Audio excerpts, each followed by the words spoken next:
ಅನಂತಗುಣಪೂರ್ಣತ್ವಾತ್ ಅಗಮ್ಯಾಯಸುರೈರಪಿ ಸರ್ವೇಷ್ಟದಾತ್ರೇ ದೇವಾನಾಂ ವಾಮನಾಯ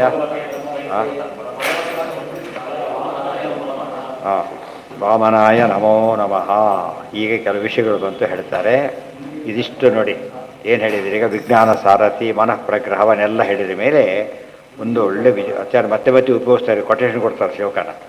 ಇಂದ್ರಿಯೇಭ್ಯ ಪರಾಹ್ಯರ್ಥಾ ಅರ್ಥೇಭ್ಯಶ್ಚ ಪರಂ ಮನಃ ಮನಸಸ್ತು ಪರಾ ಬುದ್ಧಿ ಬುದ್ಧೇರಾತ್ಮ ಮಹಾನ್ ಪರಃ ಮಹತಃ ಪರಮವ್ಯಕ್ತಂ ಅವ್ಯಕ್ತಾತ್ ಪುರುಷಃ ಪರಃ ಪುರುಷಾನ್ನ ಪರಂ ಕಿಂಚಿತ್ ಸಾಕಾಷ್ಠಾ ಸಾ ಪರಾಗತಿ.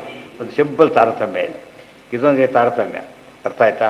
ಇದರಲ್ಲಿ ಎಲ್ಲ ತಾರತಮ್ಯ ಸೇರ್ಕೊಂಡ್ಬಿಟ್ಟಿದೆ, ಆಗಿದೆ. ಎಂಟೈರ್ ದೇವತಾ ತಾರತಮ್ಯ ಎರಡೇ ಶ್ಲೋಕದಲ್ಲಿ ತಿಳ್ಕೊಳಕ್ಕೆ ಬರುತ್ತೆ. ಜನರಲ್ ಆಗಿ ಇಂದ್ರಿಯಗಳಿಗಿಂತ ಅರ್ಥಗಳು ಶ್ರೇಷ್ಠ. ಅರ್ಥ ಅಂದ್ರೇನು? ವಿಷಯಗಳು. ಉದಾಹರಣೆಗೆ ಕಣ್ಣು ಇಂದ್ರಿಯ, ಅದಕ್ಕೆ ಅರ್ಥ ಏನು? ರೂಪ. ಅದು ದೊಡ್ಡದು, ಅದಕ್ಕೆ ರೂಪ ಎಳೆಯುತ್ತೆ, ದೊಡ್ಡದಾಗಿದ್ದಕ್ಕೇ ಎಳೆಯುತ್ತೆ ಅದು. ಗೊತ್ತಾಯ್ತಾ? ಇದು ಅದರಲ್ಲಿ ಯಾಕೆ ಹೋಗ್ತಿರ್ಲಿಲ್ಲ. ಎರಡನೇದು ಅರ್ಥೇಭ್ಯಶ್ಚ ಪರಂಬನಃ, ಅದಕ್ಕಿಂತ ದೊಡ್ಡದು ಯಾವುದು? ಮನಸ್ಸದು. ಒಂದು ವಸ್ತು ನೋಡುತ್ತು, ಆ ಕಡೆ ಓಡುತ್ತು, ಮನಸ್ಸು ವಾಪಸ್ ಹೇಳ್ಕೊಡುತ್ತೆ. ಯಾಕೆ? ಇದು ದೊಡ್ಡದು. ಅರ್ಥಕ್ಕಿಂತ ಮನಸ್ಸು ಪವರ್ಫುಲ್. ಆಮೇಲೆ ಮನಸ್ಸಿಗಿಂತ ಯಾವ್ದು ಪವರ್ಫುಲ್ ಅಂದರೆ ಪರಾಬುದ್ಧಿ. ಬುದ್ಧಿ ಹಿಡಿದ ಮನಸ್ಸು ಕೆಡುತ್ತೆ. ಬುದ್ಧಿ ಬೇಡ ಒಳ್ಳೆಯದಲ್ಲ ಅಂತ ಹೇಳಿ ಬಿಟ್ಟುಬಿಡುತ್ತೆ. ಅದು ಬುದ್ಧಿ ಇನ್ನೂ ದೊಡ್ಡದಾಯಿತು. ಬುದ್ಧೇರಾತ್ಮ ಮಹಾನ್ ಪರಹ, ಬುದ್ಧಿಗಿಂತ ಯಾರು ದೊಡ್ಡವರು ಅಂತ ಕೇಳಿದ್ರೆ ಮಹತ್ತತ್ವ ದೊಡ್ಡದು. ಮಹತ್ತತ್ವ ದೊಡ್ಡದು. ಅದಕ್ಕಿಂತ ದೊಡ್ಡದು ಯಾವುದು ಅಂತ ಕೇಳಿದ್ರೆ ಮಹತಃ ಪರಂ ಅವ್ಯಕ್ತ, ಅವ್ಯಕ್ತತ್ವ ದೊಡ್ಡದು. ಅದಕ್ಕಿಂತ ದೊಡ್ಡದು ಯಾವುದು ಅಂತ ಕೇಳಿದ್ರೆ ಪುರುಷಃ ಪರಃ, ಅವ್ಯಕ್ತಾತ್ ಪುರುಷಃ ಪರಃ. ಪುರುಷಗೆ ದೊಡ್ಡವರು ಯಾರು? ಸ್ಟಾಪ್ ಬಂದಿಲ್ಲ ಅಂತ ಹೇಳಿದ. ಸಾ ಕಾಷ್ಟ ಸಾ ಪರಾಗತಿ, ಲಾಸ್ಟ್ ಸ್ಟಾಪ್, ಮುಂದೆ ಹೋಗಾಗಿಲ್ಲ. ಅಲ್ಲಿ ದೇವರೇ ಅಲ್ಟಿಮೇಟ್. ಇದು ಹರಿಸರ್ವೋತ್ತಮತ್ವ ಈ ರೀತಿ ತಿಳ್ಕೋಬೇಕು. ಇದು ಹೆಸರುಗಳು ಹಿಡದೇ ಇಲ್ಲ, ತತ್ವಗಳ ಹೆಸರು. ಇಂದ್ರಿಯ ತತ್ವ, ಅರ್ಥ ತತ್ವ, ಆಮೇಲೆ ಮನಸ್ತತ್ವ, ಬುದ್ಧಿ ತತ್ವ, ಮಹತ್ತತ್ವ, ಅವ್ಯಕ್ತ ತತ್ವ, ಪುರುಷ ತತ್ವ. ಪುರುಷ ತತ್ವ ಅಲ್ಟಿಮೇಟ್ ಅಂದ್ಬಿಟ್ಟು ಎಲ್ಲರಿಗೆ ಚಪ್ಪಾಳೆ ಹಿಡಿತಾರೆ. ವಿಷ್ಣು ತತ್ವ ಗಲಾಟೆ ಶುರು ಮಾಡುತ್ತೆ. ಅದು ವಿಷ್ಣು ಅಂದರೂ ಒಂದೇ, ಪುರುಷ ಅಂದರೂ ಒಂದೇ. ಅಷ್ಟು ಅರ್ಥ ಇದೆ. ಇದಕ್ಕೆ ಆಚಾರ್ಯ ಭಾರಿ ಅರ್ಥ ಬರೀತಾರೆ.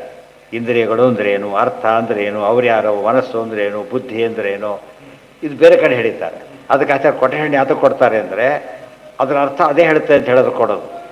ಇವ್ರು ಕೊಟ್ಟೆ ಯಾವುದು ಕೊಡೋದಿಲ್ಲ, ತೋರಿಸಿದ ಅಲ್ಲಿ ಮುಂದೆ ಹೋಗೋದು ಸ್ಟಾಪ್ ಮಾಡಿಬಿಡ್ತಾನೆ. ಹಾಗಿದ್ರೆ ಅಭಿಮಾನ ನ್ಯಾಯ ಮೃತಬ್ರವೀತ್ ಅಂತ ಹೇಳಿದಾಗ ಅರ್ಥ ಯಾಕೆ ಮಾಡ್ತೀರಿ ನೀವೀಗ? ಜಡ ವಸ್ತುಗಳಿಗೆ ಫಂಕ್ಷನ್ ಮಾಡೋಕ್ಕೆ ಬರೋದಿಲ್ಲ. ಆದ್ದರಿಂದ ಏನು ಹೇಳಬೇಕಲ್ಲಿ? ಇದು ಹೀಗೆ ತೋರಿಸ್ತಾನೆ, ಇದು ತಹಸೀಲ್ದಾರ್ ಆಫೀಸು, ಇದು ಎ ಸಿ ಆಫೀಸು, ಇದು ಡಿ ಸಿ ಆಫೀಸು ಅಂತ ತೋರಿಸ್ತಾರೆ. ಅರ್ಥ ಏನು ಅದಕ್ಕೆ? ಬಿಲ್ಡಿಂಗ್ ಅಲ್ಲ ಅದು. ಯಾವ್ದು ದೊಡ್ಡದಲ್ಲಿ?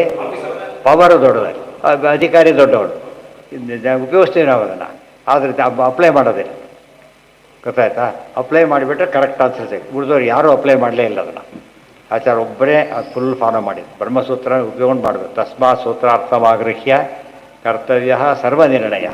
ಸೂತ್ರ ಅಪ್ಲೈ ಮಾಡಿಕೊಂಡ್ರೆ ಅದು ಜಡ ವಸ್ತುಗಳಲ್ಲಿ ತಾರತಮ್ಯ ಹೇಳ್ತಾರೋ ಅಭಿಮಾನಿ ದೇವತೆಗಳಲ್ಲಿ ವ್ಯತ್ಯಾಸ ಇದೆ ಅಂತ ಅರ್ಥ.